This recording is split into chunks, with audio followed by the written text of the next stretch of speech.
Монгол Улсын ерөнхийлөгч ухнаагийн хөрвсгийн бүгд найрамдах Казахстан улсад хийж байгаа төрийн айлчлалын хүрээнд үндэсний урлагийн театраа Дөрөвжгийн Эрдмийн чуулган уран бүтээлчид Астана хотын Хунашбаевын нэрэмжит Казак үндэсний хөгжим драмын театрын тайзан анх удаа Монголын сайхан орон тоглолтоо сонирхоллоо.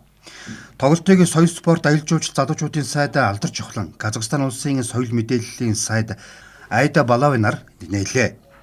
Сайднараа соёл хүмүүнлэгийн харилцаа хамтын ажиллагааг өргөжүүлэн соёлын солилцоогоор дамжуулан өв соёл түүх уламжлалаа судлан шинжлэх, хадгалан хамгаалах, зурчлан таниулах, бие биеэ дэмжих чиглэлээр идэвхтэй ажиллаж байгаагаа онцоллоо.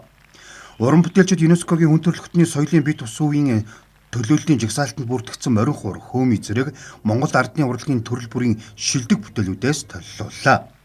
Жишээ нь эзэн богино Чингис хааны тухай уртын болон богино дуу, Монгол түмний түүх усаатан ясны бүжиг наадам, ард олны баяр цэнгэлийг илэрхийлсэн бүтээлүүдийг толилуулсан бол дуучин Мишель Казакийн алдарт эхийн тухай дууг өргөн барьсан юм а.